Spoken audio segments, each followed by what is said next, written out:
Here in Cheshire, if you want to make the brothers really happy, a really easy way is to set up an ice cream sundae bar, right?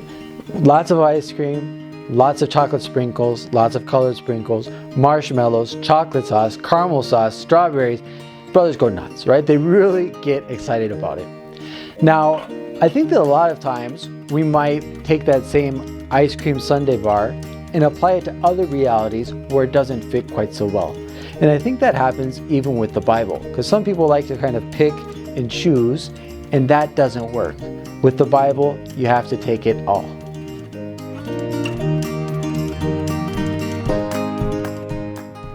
So, Brother John, following on that ice cream sundae bar example, what do you do when you get to a strange passage? Maybe it's kind of like those ingredients, those condiments you don't want to put on your ice cream sundae. Well, you need to understand each passage in its greater context. And I mean, that's as simple as looking at, okay, if this is a quote, something Christ said, was he saying this in the context of a parable, or is this something he was saying to the Pharisees? So as simple as that, but then also looking at the book as a whole and trying to understand the greater context of the book and realize, okay, well, this passage from the Gospel of John, that makes it significantly different context than if we're pulling out of Genesis. So understanding each quotation in its proper context. But still, that can be difficult because you have individual passages, and it's okay to take those and use them for your personal prayer, or to take them by themselves. So that in itself is a question: how do you know how to understand individual passages or to take those? Yeah, so I think, trying to get the Bible in its proper context, and because a lot of people use the Bible to justify just about anything, right? And I think we were talking about this the other day, but where you might have quotes on the internet, you might have a quote from Tolkien, for example, but you don't know if that quote was actually coming from the mouth of Gandalf or from the mouth of Gollum. And according to that, it might be very different perspectives, right? And so I'm sure that Tolkien could feel like he's being taken out of context a lot of times. Or we probably all had the experience where we say something and then somebody else takes it out of context. And you want to kind of like shout, I didn't say that, but you're like, well, actually I did say that, but that's not what I meant, right? And so it does make it a lot harder.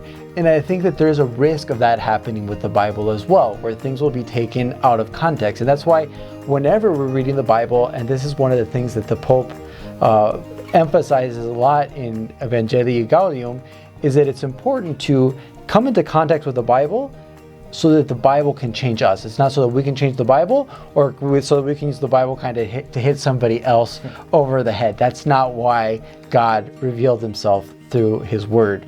So I think along those same lines, if you could tell us a little bit about the author's intent, why it's important to understand what the author was trying to do in order to understand a particular passage. Yeah, and there, I mean, you have to keep in mind, first of all, what the author was trying to do in the text as a whole. So what Paul is trying to do in his letter to the Galatians, to exhort them to virtue, to encourage them, is significantly different from what Mark was trying to do in writing his gospel. And so understanding the context of the letters or the gospels as a whole is really important there, I think. Because every text in itself has in itself an intrinsic power, as the Pope says. And so we need to understand, okay, what the author was intending to do in the first place when he was writing that text is very important.